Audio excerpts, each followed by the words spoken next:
Hi chess friends, this is King's Executor, and I owe you the Benko Gambit declined variation. Let's cover it. This is a game between Peter Kewells, rated 2522, and Alexander Chernin, rated 2583, in the year 2000. And this game is, of course, in the Benko Gambit. And after b6 by black, declining the polite offer of the pawn, we should take that pawn off immediately, and you see this interesting idea of white playing the knight to d2 and afterwards to c4. This is a a Benoni idea, and what the idea of this maneuver is, well, I will tell you in a few moves. Bishop g7, e4, castles, bishop e2. Just keep in mind that this bishop moved once here, it will move again, and this is one little point of this line. Knight b d7, and now we see knight c4, attacking the queen. And now, well, you could go queen c7, but that looks a little bit uncomfortable after bishop f4, looking indirectly at the queen. That could lead to tactics in some lines. So after knight c4, Chernin decided to drop the queen back to d8. Bishop f4, and now let's talk about the c4 knight.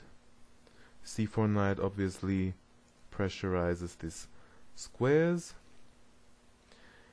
and the advantage over a knight on f3 is that it's not only controlling e5, but it's also controlling or attacking d6, and that would make an e4 to e5 push, that thematic pawn push in the center, even way stronger. So this is why we have firstly to keep this defending pawn at home, you don't touch it, and secondly,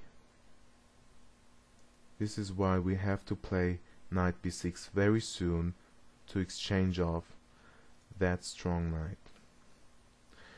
Well, it would be nice for white if he would achieve something like knight back here to here,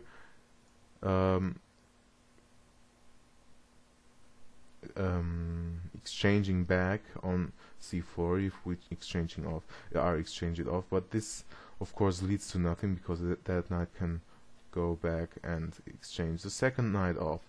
So there's no opportunity in this correctly played line of blacks to keep a knight on c4. And now anticipating the e5 push, the f knight drops back, so the bishop is looking down that diagonal and controlling e5.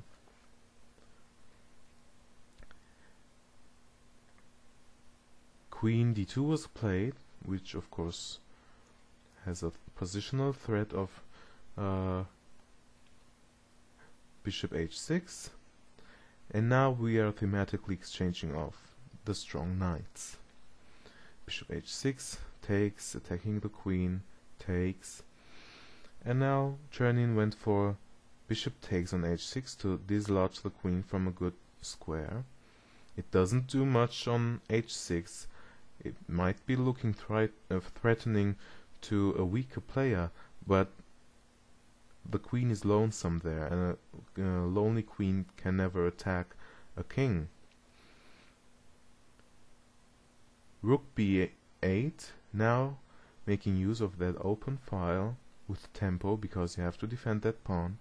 b3 was provoked, and Chernin went for queen a5 with tempo.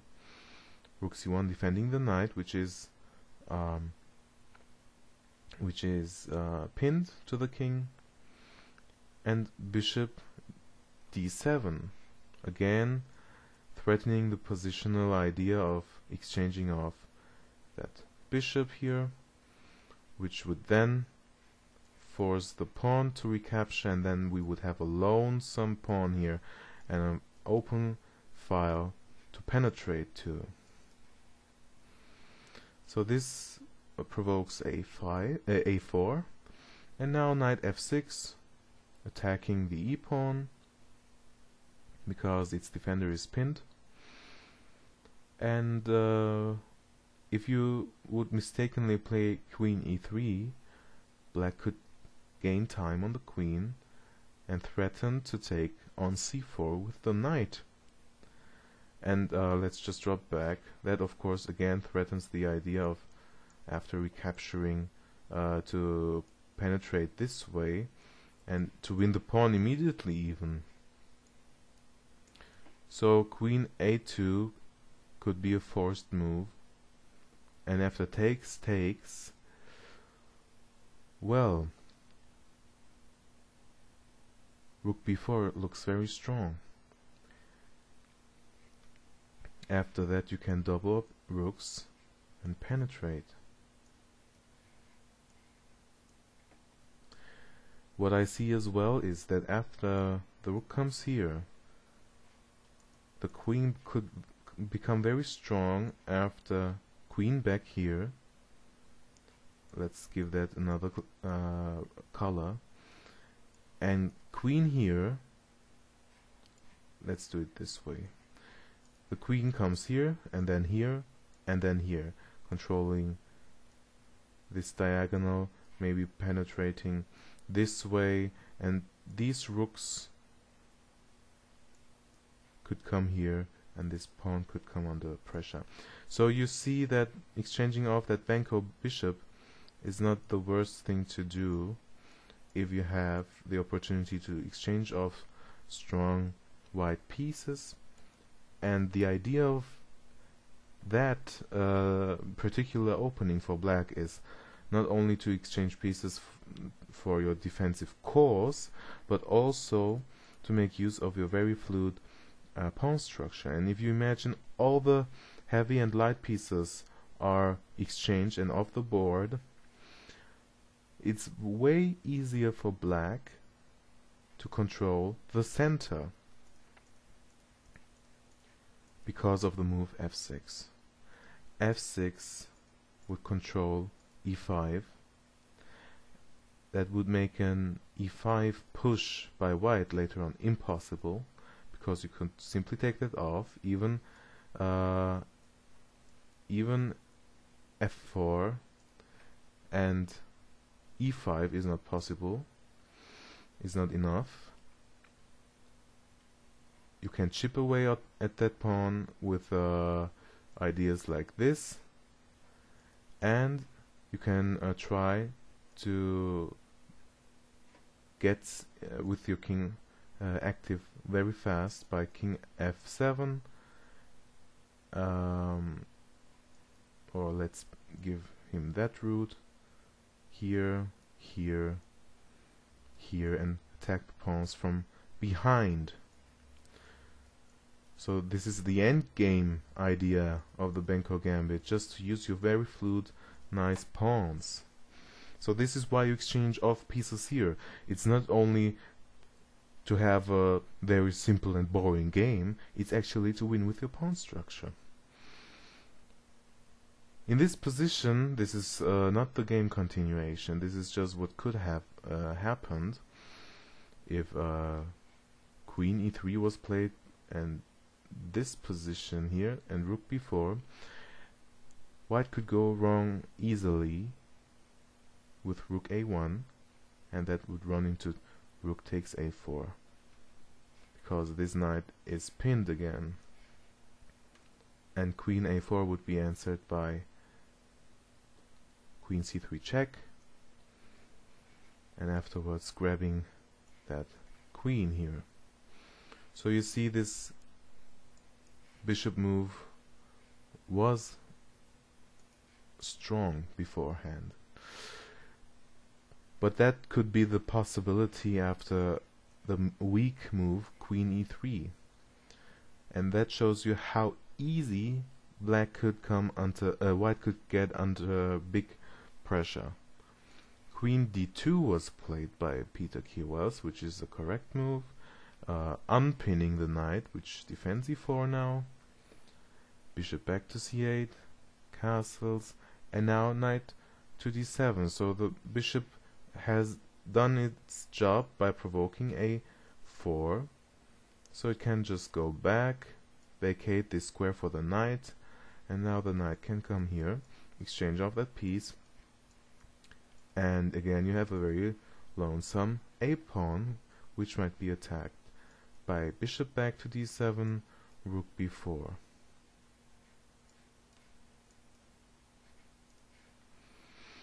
f4, trying to attack the king, and knight b6, playing the cool and correct moves. f5. I think in this position Chernin played a little inaccuracy with king g7 here.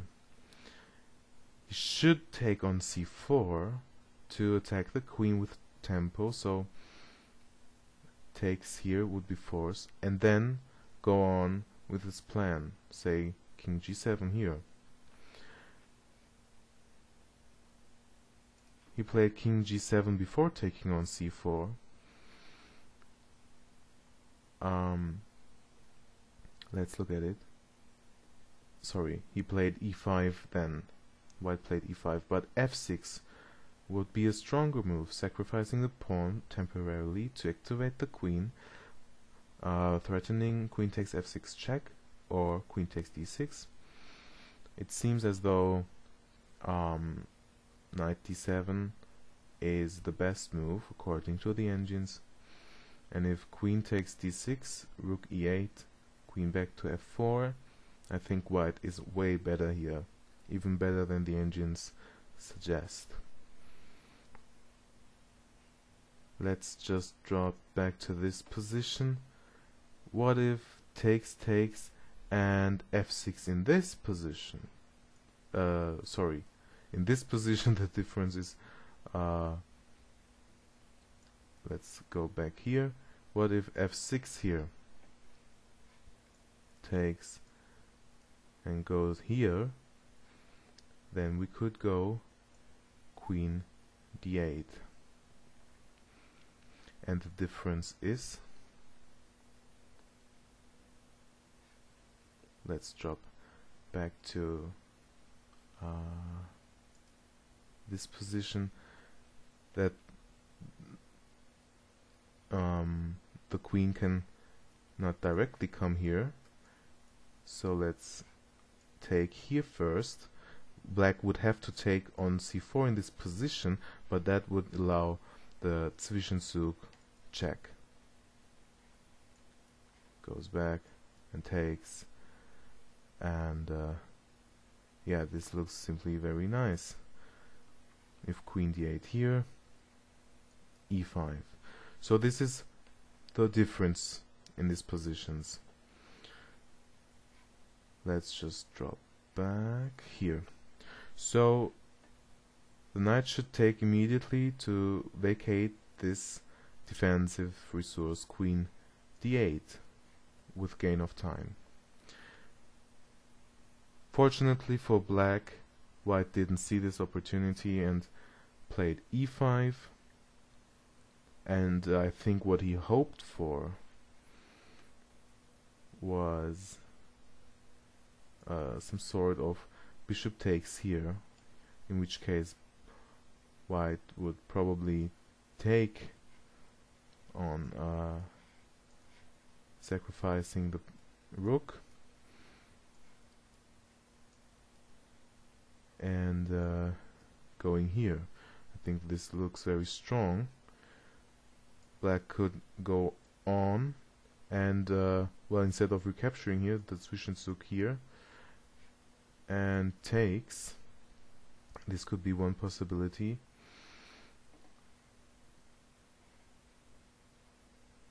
And so I think white hoped for such a move by black. Instead, Chernin took on e5 with a pawn, and Wells pushed on with pawn to e6. Now the knight takes on c4 and queen d8, knight e4, very strong knight in the center. Of course you see that the pawn is pinned. f6 in this position. Well, let's just drop back. This is a very important variation. If we take here, white would again sacrifice the exchange, and he would be allowed to take here, and if queen d4 check, white could go even king h1 and takes check and have a perpetual. You see, these pawns would be too much for white to handle. So in this position, black didn't take on f5 but played f6, and now rook c3 was played, allowing bishop takes f4 in a better circumstance, in better circumstances for black. This is the game continuation, and Wells took this, and I think he miscalculated his opportunity of, after takes, of course the queen cannot go to g5 in this position, but going here, here, and some sort of check and takes here, attacking these pieces. Let's just see how that worked out for white.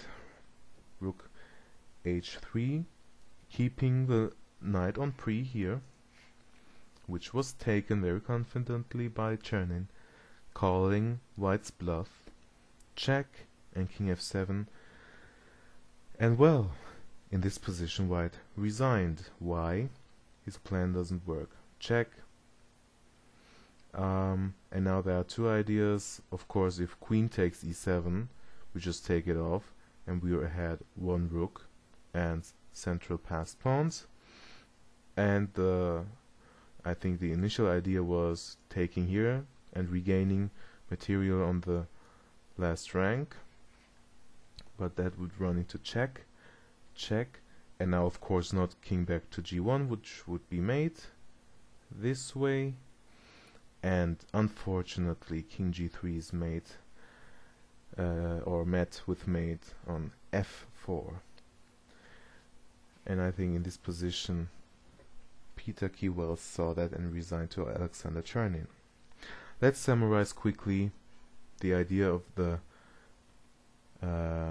black approach in this declined variation. Takes, and then you simply exchange your pieces, you control and look look out for the e5 push by white. So this is why the knight is dropped back, and now you exchange of pieces, dislodge even the white queen with this aggressive approach, and then you activate your b file. You activate your queen, you activate your pieces, and then you exchange off what's left, and you enjoy your nice fluid pawn structure. King g7, the little inaccuracy. Of course this way it would be a little bit better, having breathing room for the queen to aid the defense. Okay, king g7 here, e5, of course not taking with the bishop, takes here, and takes here, and queen d8, very strong, pinning the pawn to the queen, knight e4, f6, and in this position white simply should have opened up the game. Furthermore, he rather tried tactics which didn't work. Black could gain tempo, and now you see that the over-aggressive approach by white didn't work out, and this is very typical for positional openings such as the Benko Gambit, which is dominated by ideas rather than concrete lines. Queen h7 doesn't work, so this is why in this position white resigned. In positional openings such as the French, the Alekhine, and the Benko Gambit, even the bird's opening for white, you are heading for positional play. And positional play means you play in the manner of chess, you play in the manner of chess opening. You activate your pieces the best, you push your pawns in the best manner, you don't push it prematurely, and this is correct to play. And if your opponent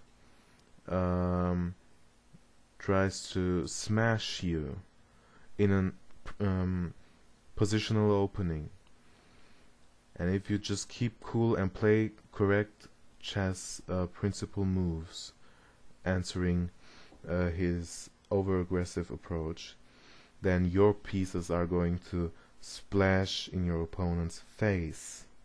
And this is what happened in this particular game. If you play rather tactical and very variation-orientated openings with concrete lines such as the Sicilian, or such as even the Caro-Kann is very clear with its variations, then you should be prepared to get crushed by the meanings of tactics. But in such positional openings, which you don't have to study a lot in terms of memorizing variations, but rather the ideas, developing pieces in approved fashion and exchange of pieces in this particular opening, is very easy to memorize, and afterwards you can have a very nice chess game. And I think this is done with this less hard work, just simply knowing the ideas and have a nice game of chess and waiting for your opponent to react to your very simple and very beautiful chess ideas. I hope you liked the video. Please subscribe, comment, and like the video if you did. See you next time. Thanks.